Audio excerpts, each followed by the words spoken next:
నమస్కారం, ఘంటారావానికి స్వాగతం. ముందుగా ప్రధానాంశాలు. 15 ఆగస్టు నుంచి కొత్త పెన్షన్ల పంపిణీకి సీఎం ఆదేశం. తలసేమియా, సికిల్ సెల్ బాధితులకు పెన్షన్లు ఇచ్చేందుకు నిర్ణయం. ఉత్తర తెలంగాణలో పలు ప్రాంతాల్లో భారీ వర్షాలు, పొంగి పొర్లుతున్న వాగులు, రాకపోకలకు అంతరాయం.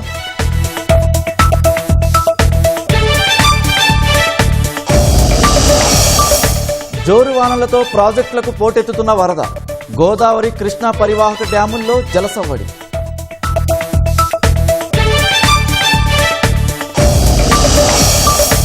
మాజీ ఎమ్మెల్యే పెద్ది సుదర్శన్ రెడ్డి కన్నుమూత. 5 రోజులు మృత్యువుతో పోరాడి ఓడిన బీఆర్ఎస్ నేత.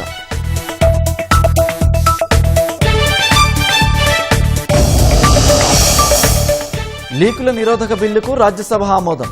నీట్ రద్దు చేసి పరీక్ష బాధ్యత రాష్ట్రాలకే ఇవ్వాలని విపక్షాల డిమాండ్.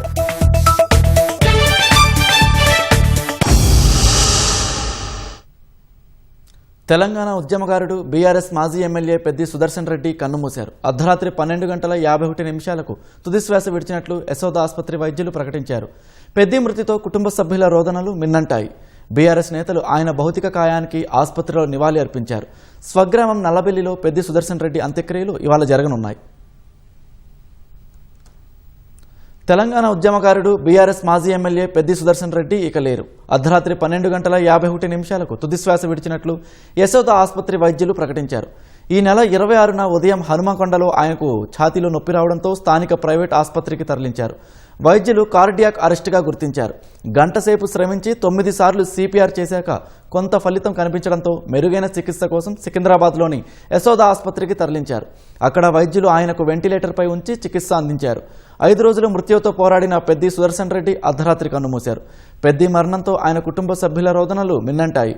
మాజీ మంత్రులు ఎర్రబెల్లి దయాకర్ రావు, సత్యావతి రాథోడ్ సహా పలువురు బీఆర్ఎస్ నేతలు పెద్ది సుదర్శన్ రెడ్డి భౌతిక కాయానికి నివాళి అర్పించారు.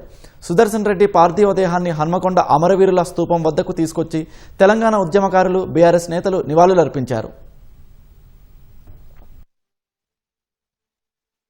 కార్డియాక్ అరెస్ట్ జరిగిన తర్వాత సిపిఆర్ ఎక్కువ సమయం తీసుకోవటం మాకు దక్కినట్టే దక్కి ఇప్పుడు 12:51 తిరిగి కార్డియాక్ అరెస్ట్తో చనిపోవడం జరిగింది. చాలా బాధాకరం, చాలా దురదృష్టకరం. ఒక గొప్ప నాయకుడిని రాష్ట్రం కోల్పోయింది. ఆయన పెళ్లి కూడా ఒక తండ్రిలాగా కేసీఆర్ గారు, శోభమ్మ గారు ఆ రోజు చేయడం, ఆయన సేవ వరంగల్ జిల్లాకు కానీ ముఖ్యంగా నర్సంపేటకు చాలా అవసరం ఉండే. వరంగల్ తర్వాత వయా నర్సంపేట, నల్లబెల్లికి తీసుకెళ్ళడం జరుగుతుంది. డాక్టర్లు దాదాపు మందికరైన పరిస్థితి అని కూడా చెప్పడం కూడా జరిగింది. సరే, మళ్ళీ తెల్లారి వరకు వస్తాం అనుకోకుండానే 12:51 వరకు చనిపోవడం జరిగింది. 6 రోజులు పాపం డాక్టర్లు కానీ అందరూ కూడా కృషి చేశారు. ప్రతి ఒక్కరు కూడా భగవంతుని ప్రార్థించారు. మా వరంగల్ జిల్లాకు ముఖ్య నాయకుడు ఆయన. వాస్తవంగా అన్ని తీర్లా పోరాటాలు చేశాడు. ఆ నర్సంపేటను వరంగల్ డెవలప్మెంట్ లోపల ప్రముఖ పాత్ర ఉన్నది. ఆయన పోవటం ప్రతి ఒక్కరు బాధపడుతున్నారు. ఇప్పుడు సరే చనిపోయినప్పుడు నేను చెప్పడం కాదు, కానీ గన్మెన్లు తీసేయటం, అది తీసేయటం. ఎందుకంటే గన్మెన్లు ఉంటే మందులు టైంకి ఇచ్చేది, ఎంబడిబడి మీకు ఆరోగ్యం మంచిగా లేదని వేరే వాళ్ళకి చెప్పేది. 1974 ఆగస్టు 6న ఉమ్మడి వరంగల్ జిల్లాలో నల్లబెల్లిలో రైతు కుటుంబంలో జన్మించిన సుదర్శన్ రెడ్డి రాజకీయాల్లో అంచెలంచెలుగా ఎదిగారు. తెలంగాణ ఉద్యమంలో కీలక పాత్ర పోషించిన ఆయన 2014లో నర్సంపేట నుంచి ఎమ్మెల్యేగా పోటీ చేసి ఓటమి పాలయ్యారు. 2016లో తెలంగాణ పౌర సరఫరాల సంస్థ చైర్మన్గా పనిచేశారు. 2018లో నర్సంపేట నుంచి ఎమ్మెల్యేగా గెలిచారు. 2023లో ఎన్నికల్లో పోటీ చేసి ఓటమి చవిచూశారు. పెద్ది అంత్యక్రియలు ఆయన స్వగ్రామం నల్లబెల్లిలో ఇవాళ నిర్వహించనున్నారు.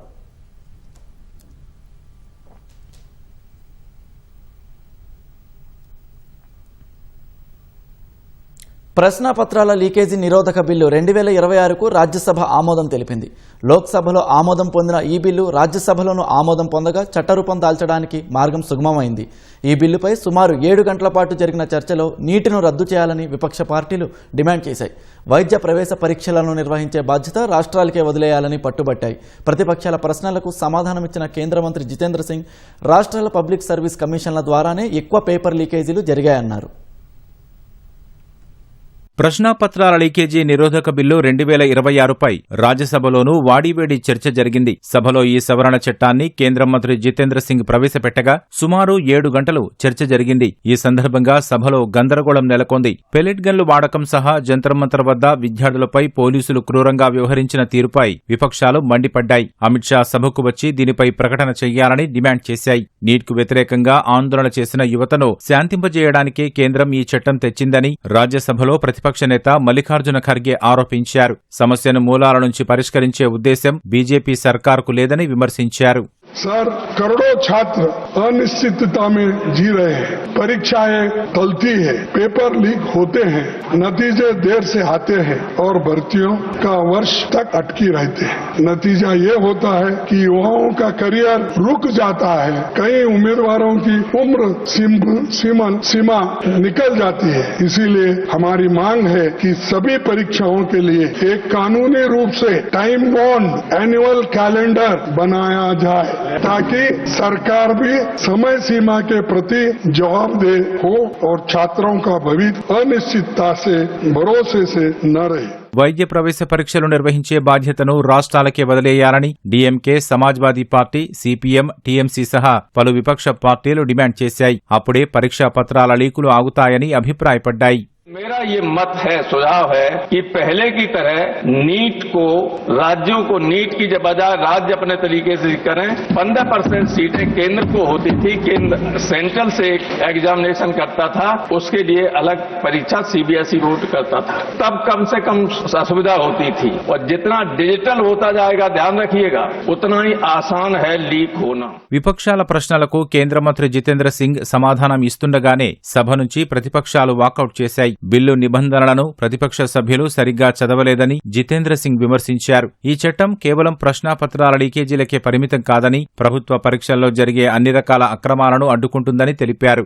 ఎన్టీఏను రద్దు చేయాలనే డిమాండును తోసిపుచ్చిన జితేంద్ర సింగ్ ఎన్టీఏ కంటే రాష్ట్ర స్థాయి ఏజెన్సీలు, రాష్ట్ర పబ్లిక్ సర్వీస్ కమిషన్ల ద్వారానే ఎక్కువ paper లీకేజీలు జరిగాయన్నారు. We brought in this bill with all the humility at our command, and I have taken a very keen note of each and every word said. As I said in the beginning itself, we do not stand on prestige. We had come here with a lot of expectation that we would be benefited by some healthy, constructive suggestions. But as the leader of House, Naddaji, has already mentioned, it's unfortunate that many of the honourable members who were most vociferous in raising objections have chosen to walk out when their issues or their points were to be responded. విపక్ష సభ్యులు walkout చేయడంపై కేంద్ర మంత్రి JP Nadda మండిపడ్డారు. విపక్షాలకు ప్రజాస్వామ్యం, సభా మర్యాదల పట్ల గౌరవం లేదని దుయ్యబట్టారు. అనంతరం బిల్లుకు రాజ్యసభ ఆమోదముద్ర వేసింది. విద్యార్థుల జీవితాలతో ఆడుకుంటున్న పరీక్షల ప్రశ్నాపత్రాల లీకు మాఫియాను తుదిముట్టిస్తామని ప్రధాని నరేంద్ర మోదీ పునరుద్ఘాటించారు. లీక్ గ్యాంగుల ఆట కట్టించడమే కొత్త చట్టం ఉద్దేశమని స్పష్టం చేశారు. గురువారం సామాజిక మాధ్యమాల్లో మరో వీడియోను విడుదల చేసిన ప్రధాని ఈ చట్టంతో నమ్మకమైన, పారదర్శకమైన పరీక్షా వ్యవస్థను ఏర్పాటు చేసే ప్రక్రియ పూర్తయిందన్నారు. పరీక్షల నిర్వహణలో సాంకేతికతను పూర్తి స్థాయిలో వాడుకోవాల్సిన అవసరం ఉందని మోదీ వెల్లడించారు. విద్యార్థులకు సమాన అవకాశాలు కల్పించేందుకు కేంద్రం కట్టుబడి ఉందన్నారు. నమ్మకమైన పరీక్షా విధానం దిశగా ఇప్పుడు కీలక అడుగు పడిందన్నారు. పరీక్షా విధానాలతో వికసిత్ భారత్ సాకారం దిశగా ముందుకు సాగుదామని ప్రధాని మోదీ పిలుపునిచ్చారు. पद्धति, इसके लिए हम लगातार एक के बाद एक कदम उठा रहे हैं। टास्क फोर्स की रचना हो, फास्ट ट्रैक की और रचना हो, राज्यों के सुझावों को ध्यान में लेना हो, क्योंकि पिछले कई दशकों से हर राज्य और केंद्र सरकार इस प्रकार की पेपर लीक की परेशानी झेल रहा है। बच्चों के भविष्य को भी इसके कारण संकट पैदा हो रहा है। इन सब को ध्यान में रखते हुए देशव्यापी शिक्षा पद्धति में सुधार अनिवार्य हो गया है। फिर से कोई पेपर माफिया, पेपर लीक करने वाली गैंग, देश के बच्चों के भविष्य के साथ खिलवाड़ करने वाली गैंग, उनको बख्शा नहीं जाएगा। इसलिए कठोर कानूनों की भी जरूरत है। ఫార్ములా ఈ కార్ రేస్ కేసులో మాజీ మంత్రి కేటీఆర్ ఇవాళ కోర్టుకు హాజరు కానున్నారు. ఇక మరిన్ని వివరాలు మా ప్రతినిధి రఘువర్ధన్ ప్రత్యక్ష ప్రసారం ద్వారా అందిస్తారు.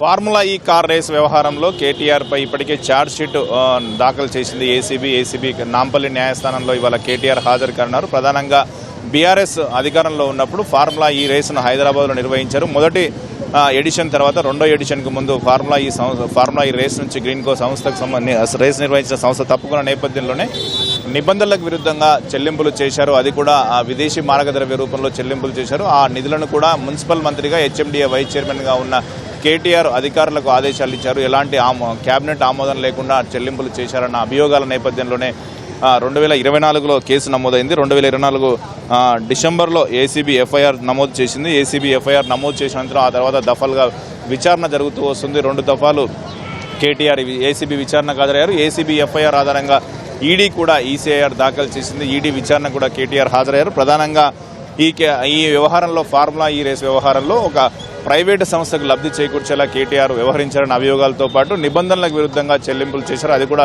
ఆర్బీఐ అనుమతి లేకుండా విదేశీ మార్గం చెల్లింపులు చేసినట్లు ఏసీబీ అభియోగాలు కేటీఆర్పై మోపింది. కేటీఆర్తో పాటు మాజీ ఐఏఎస్ అధికారి అరవింద్ కుమార్, బిఎల్ఎన్ రెడ్డి ఇతరులందరిపైన కూడా ఈ ఛార్జ్ షీట్లో అభియోగాలు దాఖలు చేశారు. ఈ నేపథ్యంలోనే విచారణ ప్రక్రియ ముగిసింది. ఒక సంస్థకు లాభం చేశారు. ఇందులో క్విడ్ ప్రోకో కూడా ఉందని కూడా ఏసీబీ అభియోగాలు దాఖలు చేసింది. ప్రస్తుతం మనం నార్సింగ్లోని కేటీఆర్ నివాసం వద్ద ఉన్నాం. ఇప్పటికే మాజీ మంత్రులు సబితా ఇంద్రారెడ్డి, జగదీష్ రెడ్డి, ప్రశాంత్ రెడ్డి, ఎమ్మెల్యేలు, ఎమ్మెల్సీలు, బీఆర్ఎస్ ఎమ్మెల్యేలు, ఎమ్మెల్సీలు, ఇతర నేతలందరూ కూడా కేటీఆర్ నివాసానికి చేరుకున్నారు. కాసేపట్లోనే కేటీఆర్ తన నివాసం నుంచి నాంపల్లిలో ఏసీబీ న్యాయస్థానం ముందు హాజరు కానున్నారు. ఇవాళ ఏసీబీ న్యాయస్థానం సమన్లు జారీ చేసిన నేపథ్యంలో కేటీఆర్ ఇవాళ ఏసీబీ న్యాయస్థానం ముందు హాజరు కానున్నారు. కాసేపట్లో కేటీఆర్ నార్సింగ్లోని నివాసం నుంచి నాంపల్లి న్యాయస్థానానికి బయలుదేరుతారు. Over to studio.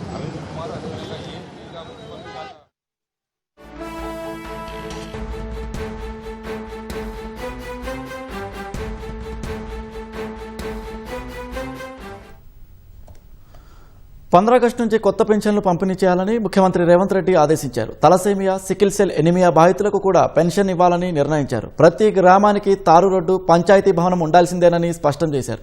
పంచాయతీరాజ్ శాఖపై నిర్వహించిన సమీక్షలో ఈ మేరకు సీఎం రేవంత్ రెడ్డి ఆదేశాలు జారీ చేశారు. రాష్ట్రంలోని తలసేమియా, సికిల్ సెల్ ఎనీమియా బాధితులందరికీ పింఛన్లు మంజూరు చేయాలని ముఖ్యమంత్రి రేవంత్ రెడ్డి ఆదేశించారు. అర్హులను గుర్తించి వెంటనే ఈ ప్రక్రియను ప్రారంభించాలని సీఎం తెలిపారు. బాధిత కుటుంబాలకు ఉపశమనం కలిగించేందుకు పింఛన్లు దోహదపడతాయన్నారు. ఆగస్టు 15 నుంచి పింఛన్లు పంపిణీ చేయాలని సీఎం ఆదేశించారు. పంచాయతీరాజ్, గ్రామీణాభివృద్ధి శాఖలపై మంత్రి సీతక్కతో కలిసి సమీక్షించారు. రాష్ట్రంలోని వితంతు, ఒంటరి మహిళలు, నేత, గీత కార్మికులందరికీ పింఛన్లు మంజూరు చేయాలన్నారు. దివ్యాంగులు చనిపోయినప్పుడు వారి భార్యలకు ఆలస్యం చేయకుండా వెంటనే పింఛన్లు ఇవ్వాలని సీఎం రేవంత్ రెడ్డి స్పష్టం చేశారు. మండల స్థాయిలో అన్ని శాఖల పరిధిలో చేపట్టే అభివృద్ధి పనులను ఎంపీడీఓలు పర్యవేక్షించేలా చూడాలని సీఎం రేవంత్ రెడ్డి అధికారులను ఆదేశించారు. మండల పరిషత్తు సమావేశాలు 45 రోజులకు ఒకసారి నిర్వహించాలని, ఎంపీలు, ఎమ్మెల్యేలు, ఎమ్మెల్సీలను ఆహ్వానించాలని సూచించారు. సర్పంచులు గ్రామ సమస్యలను అధికారుల దృష్టికి తీసుకువచ్చేందుకు ఈ సమావేశాలు దోహదపడతాయని తెలిపారు. రాష్ట్రంలోని తారు రోడ్లు లేని ఊరు ఉండకూడదని సీఎం తేల్చి చెప్పారు. ప్రతి గ్రామానికి తారు రోడ్డు నిర్మించాలని, అలాగే ఊరిలో పంచాయతీ కార్యాలయం నిర్మించాలని సీఎం ఆదేశించారు. పంచాయతీలోని జనాభా ఆధారంగా ఏ, బి, సిలుగా వర్గీకరించి భవనాలు నిర్మించాలన్నారు. పారిశుద్ధ్య పనులు, ఇతర అంశాలకు పూర్తి స్థాయిలో కార్యదర్శులు బాధ్యత వహించేలా చూడాలని సీఎం తెలిపారు. రాష్ట్రంలో వివిధ కారణాలతో ఎన్నికలు జరగని పంచాయతీలకు పారిశుద్ధ్య, ఇతర పనులకు ఆటంకం లేకుండా వెంటనే నిధులు విడుదల చేయాలని సీఎం ఆదేశించారు. ఎల్నినో వేళ తాగునీటి సరఫరాలో తగు జాగ్రత్తలు తీసుకోవాలని ముఖ్యమంత్రి అధికారులకు సూచించారు. గ్రామీణ తాగునీటి సరఫరా, హైదరాబాద్ వాటర్ బోర్డు, ఇరిగేషన్ అధికారులు సమన్వయ సమావేశాలు నిర్వహించాలన్నారు. తాగునీటికి తొలి ప్రాధాన్యం ఇవ్వాలన్నారు. గ్రామీణ తాగునీటి పథకాల పరిధిలో పనిచేసే వారికి ఖచ్చితంగా 5వ తేదీలోపు వేతనాలు ఇవ్వాలని సీఎం ఆదేశించారు. స్థానిక వనరుల ఆధారంగానే తాగునీటి సరఫరాకు ప్రణాళికలు రూపొందించాలన్నారు. 1 కోటి మంది మహిళలకు పంపిణీ చేసే చీరలు పూర్తి నాణ్యతతో ఆకట్టుకునే డిజైన్లో ఉండాలని సీఎం రేవంత్ రెడ్డి అధికారులకు సూచించారు. డిజైన్ల రూపకల్పనకు నిఫ్ట్ విద్యార్థులను వినియోగించుకోవాలని తెలిపారు. ఇందిరమ్మ చీరలకు మహిళల నుంచి మంచి స్పందన వచ్చినందున నాణ్యత, రంగుల విషయంలో ఎటువంటి రాజీ పడొద్దని సీఎం స్పష్టం చేశారు. వాయుగుండం ప్రభావంతో ఉత్తర తెలంగాణలో కుండపోత వానలు కురుస్తున్నాయి. ఉమ్మడి ఆదిలాబాద్, నిజామాబాద్, కరీంనగర్ జిల్లాల్లో ఎడతెరిపి లేకుండా కురుస్తున్న వానలకు వాగులు, వంకలు ఉప్పొంగి ప్రవహిస్తున్నాయి. వర్షాభావంతో నిన్నటి వరకు వెలవెలబోయిన చెరువులు, చిన్న మధ్య తరహా ప్రాజెక్టులు జలసిరులతో తొణికిసలాడుతున్నాయి. కొన్ని చోట్ల రోడ్లపైకి వరద ప్రవాహం పోటెత్తుతోంది. భారీ వర్షాల దృష్ట్యా ప్రజలు అప్రమత్తంగా ఉండాలని అధికారులు సూచిస్తున్నారు. జడివానతో ఉత్తర తెలంగాణ జిల్లాలు తడిసి ముద్దవుతున్నాయి. ఎల్నీలో పడగతో ఎండిపోయిన జలవనరుల్లోకి వర్షం నీరు చేరుతోంది. వట్టిపోయిన వాగులు ఉరకలెత్తుతున్నాయి. ప్రవాహం పెరిగి చెరువులు, ప్రాజెక్టుల్లో నీటి మట్టం వేగంగా పెరుగుతోంది. ఉత్తర తెలంగాణ మినహాయించి మిగతా చాలా జిల్లాల్లో లోటు వర్షపాతం వెంటాడుతోంది.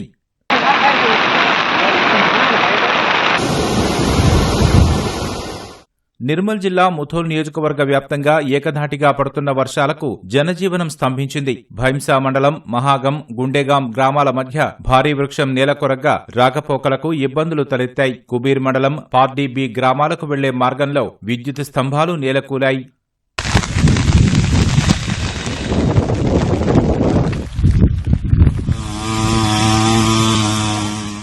ఆదిలాబాద్ జిల్లా ఏజెన్సీ మండలాలు ఉట్నూర్, నార్నూర్, ఇంద్రవెల్లి మండలాల్లో వాగులు, వంకలు ప్రమాదకర స్థాయిలో ప్రవహిస్తున్నాయి. వంకతుమ్మ, నర్సాపూర్, శాంతాపూర్, మొత్తడిగూడ సహా 16 గ్రామాలకు రాకపోకలు నిలిచిపోయాయి. ఆయా గ్రామాలకు సమీపాన ఉన్న వాగుల్లో ప్రవాహ ఉధృతి వల్ల బాహ్య ప్రపంచంతో సంబంధాలు తెగిపోయాయి.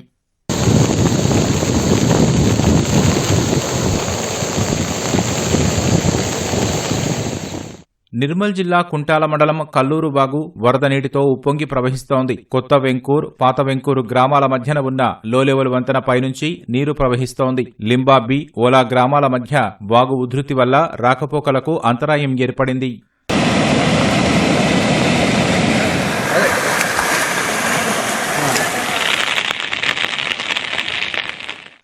నిర్మల్ జిల్లా కుబీర్ మండలంలోని బ్రహ్మేశ్వర జలపాతం వర్షం నీటి రాకతో కొత్త అందాలు సంతరించుకుంది. పచ్చని చెట్ల మధ్య జాలువారుతున్న ప్రవాహాన్ని చూసి స్థానికులు మురిసిపోతున్నారు. నిన్నటి వరకు ఎండిపోయి కళావిహీనంగా ఉన్న ప్రాంతమంతా జల సవడులతో సందడి చేస్తోంది. ప్రవాహ ఉధృతి వల్ల జలపాతం చూసేందుకు వచ్చే పర్యాటకులు జాగ్రత్తగా ఉండాలని అధికారులు సూచిస్తున్నారు.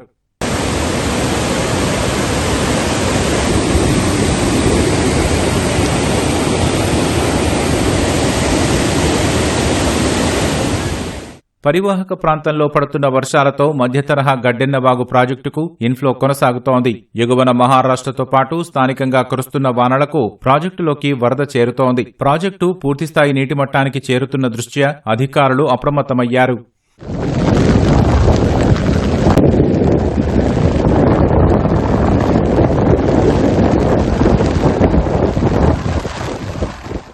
భారీ వర్షాల దృష్ట్యా ప్రజలు అప్రమత్తంగా ఉండాలని కార్మిక శాఖ మంత్రి వివేక్ వెంకటస్వామి సూచించారు. మంచిర్యాల జిల్లా మందమర్రి, కేతనపల్లి, చెన్నూరు పట్టణాల్లో వర్షంలోనే కలెక్టర్ కుమార్ దీపక్తో కలిసి వరద ప్రభావిత ప్రాంతాల్లో మంత్రి పర్యటించారు. వరుణుడి ప్రతాపంతో జరిగిన నష్టాన్ని సంబంధిత అధికారులను అడిగి తెలుసుకున్నారు. కూలిపోయిన ఇళ్లను పరిశీలించిన మంత్రి వివేక్ బాధిత కుటుంబాలతో మాట్లాడి పరామర్శించారు. ప్రభుత్వ పరంగా అన్ని విధాలా ఆదుకుంటామని భరోసా ఇచ్చారు.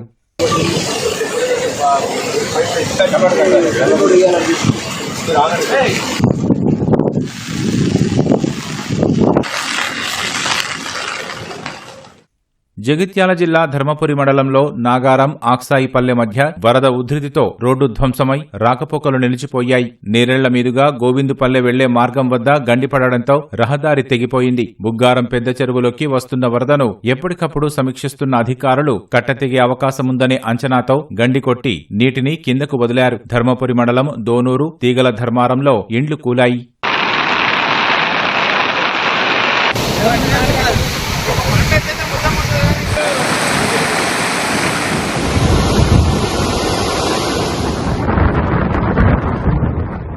జగిత్యాల జిల్లా మెట్పల్లి పురపాలికలో ఏకధాటిగా కురుస్తున్న వర్షాల దృష్ట్యా యంత్రాంగం అప్రమత్తమైంది. లోతట్టు ప్రాంతాల్లో అధికారులు, మున్సిపల్ పాలకవర్గ సభ్యులు పర్యటించి సమస్యలను గుర్తించారు. ఇళ్లు, ఖాళీ స్థలాల్లో నిలిచిన వరద నీరును మోటార్ల సహాయంతో తోడేశారు. శిథిలావస్థలో ఉన్న భవనాలను గుర్తించి యంత్రాల సాయంతో తొలగించారు. వరద బాధితుల పునరావాసం కోసం పాత పురపాలక భవనంలో ఏర్పాట్లు చేశామని మున్సిపాలిటీ కమిషనర్ శ్రీనివాస్ తెలిపారు.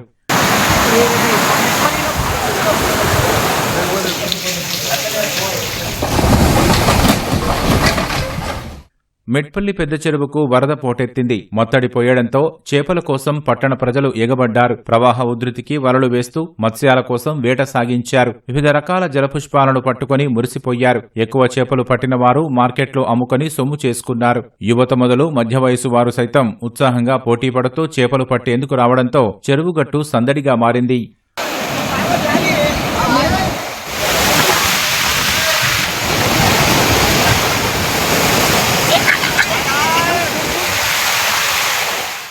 ఉమ్మడి నిజామాబాద్ జిల్లాలో విస్తారంగా కురుస్తున్న వర్షాలు లోటు వర్షపాతం నుంచి గట్టెక్కించాయి. ఆర్మూర్, కమ్మర్పల్లి, మెండోరా, డొంకేశ్వర్ మండలాల్లో అత్యధిక వర్షపాతం నమోదైంది. మోర్తాడ్ మండలంలో పెద్దవాగు ప్రమాదకరంగా ప్రవహిస్తోంది. సిరికొండ మండలంలోని కప్పలవాగు, మధ్యవాగు ప్రవాహ ఉధృతితో రాకపోకలకు అంతరాయం ఏర్పడింది. పిట్లం మండలం కంబాపూర్ వద్ద కాకివాగు ఉప్పొంగి ప్రవహిస్తోంది. ఇదే మండలంలోని కారేగావ్ సమీపంలోని పిల్లివాగు జలకళతో తొణికిసలాడుతోంది. మధ్య తరహా జలాశయాలైన పోచారం, కౌలాసా నాలా ప్రాజెక్టులో నిండు కుండల్లా మారుతున్నాయి. నిజాంసాగర్ ప్రాజెక్టుకు 3,000కు పైగా ఇన్ఫ్లో వస్తోంది. 17 టీఎంసీల సామర్థ్యం గల ప్రాజెక్టులో నీటి నిల్వ 8 టీఎంసీలకు చేరుకుంది.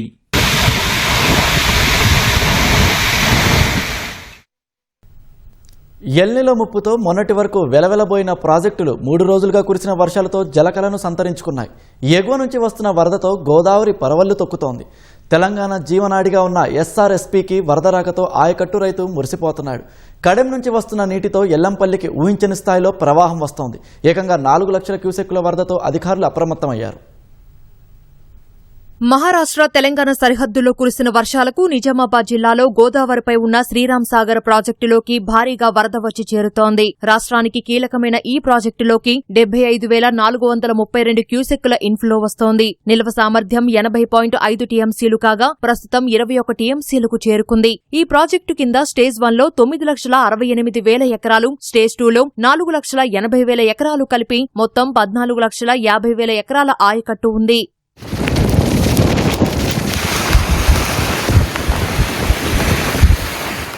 ఎస్ఆర్ఎస్పీ దిగువన ఉన్న ఎల్లంపల్లికి వరద పోటెత్తుతోంది. ఉమ్మడి ఆదిలాబాద్లో కురుస్తున్న వర్షాలతో కడెం ప్రాజెక్టుకు పెద్ద ఎత్తున వరద వస్తుండగా గేట్లు తెరిచి 1,00,000కు పైగా క్యూసెక్కులు గోదావరిలోకి విడుదల చేస్తున్నారు. ఈ వరదతో పాటు స్థానికంగాను కురుస్తున్న వర్షాలతో ఎల్లంపల్లి వద్ద 4.5 లక్షల క్యూసెక్ల ఇన్ఫ్లో నమోదవుతోంది. అంతే మొత్తాన్ని దిగువన మేడిగడ్డకు విడుదల చేస్తున్నారు. ఎల్లంపల్లి నిల్వ సామర్థ్యం 20.18 టీఎంసీలు కాగా ప్రస్తుతం 19.70 టీఎంసీలకు నిల్వ చేరింది.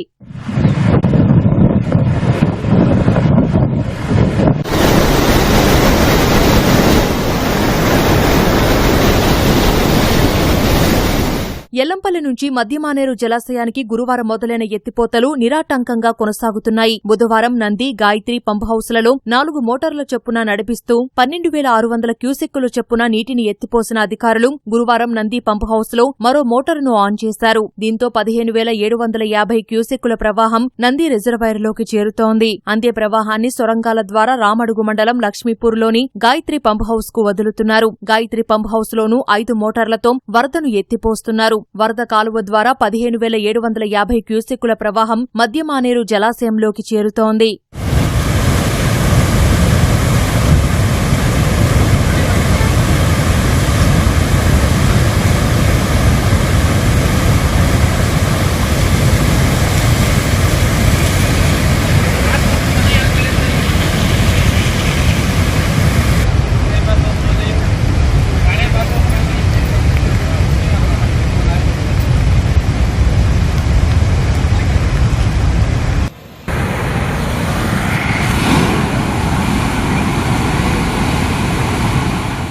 ప్రాణహిత నదిలోనూ భారీ ప్రవాహం వస్తుండగా మేడిగడ్డ బ్యారేజీ నుంచి 3 లక్షల క్యూసెక్కులకు పైగా దిగువకు వెళ్తున్నాయి. ఛత్తీస్గఢ్ నుంచి వచ్చే ఇంద్రావతి వరద, స్థానిక ప్రవాహాలు కలిసి జయశంకర్ భూపాలపల్లి జిల్లాలోనూ సమక్క బ్యారేజీ వద్ద 9 లక్షల క్యూసెక్కులకు పైగా ప్రవాహం గోదావరిలో దిగువకు వెళ్తోంది.